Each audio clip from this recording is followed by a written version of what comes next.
I know you're going to think you've heard this one before, but I truly believe that traceability is one of the most important tools that a business analyst has in her arsenal.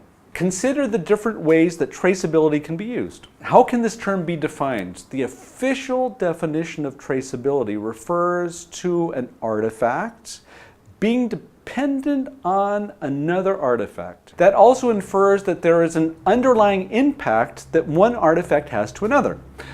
Moving from the macro to the micro, I would like to start with an example I had in our first week's lecture, tied to business analysis and strategy. If you agree with the point I made in week 1, and you're of course welcome to disagree, that the activities of a BA have something to do with strategy, then the business analysis is required, or the business analyst is required, to ensure that both the problem statement and the corresponding requirements are in alignment with the enterprise mission vision and corresponding strategy. We'll go into the methods, how this is accomplished later on.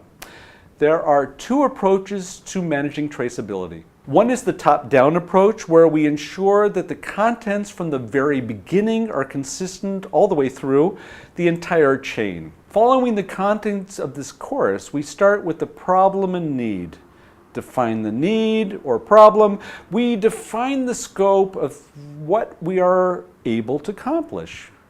We collect the requirements and finally decide the best solution. So far, so good.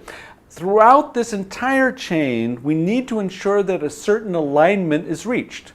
Looking at this scenario from the top down, what I just described would be the path. Let's look at the reverse. If we follow the second approach, which would be the bottom up, then we would start with the solution and ensure that the requirements are complete. They are in alignment with the scope and are addressing the problem statement. Of course, this all depends on what you need to accomplish, but I am a strong proponent of utilizing both the top-down and bottom-up on the same assignment, because simply, it's very easy for elements to become omitted, or conversely, superfluous data to fall into this change. Following this path is just a more scientific way of stating that you have scope creep. Well, here's a short list of some of the added benefits to be found when deploying traceability in the enterprise, and certainly in your assignments. First of all, you ensure that the stakeholder needs are met. The level of abstraction within your traceability matrix is dependent on the complexity of what you are trying to accomplish. And certainly you can manage this process even on a stakeholder level if you wish. There are all kinds of software applications on the market that can enable you to automate this process.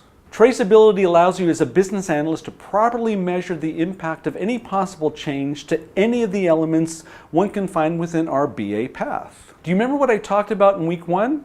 Where you find a change to the problem statement, what kind of effect does it have on the rest of the requirements or the possible solution? A traceability matrix allows you to manage this scenario powerfully. Compliance. Whenever you are managing assignments tied to regulation, auditors will expect you to perform such exercises. Why? Well, because you need to demonstrate completeness in following that of what has been prescribed. Testing.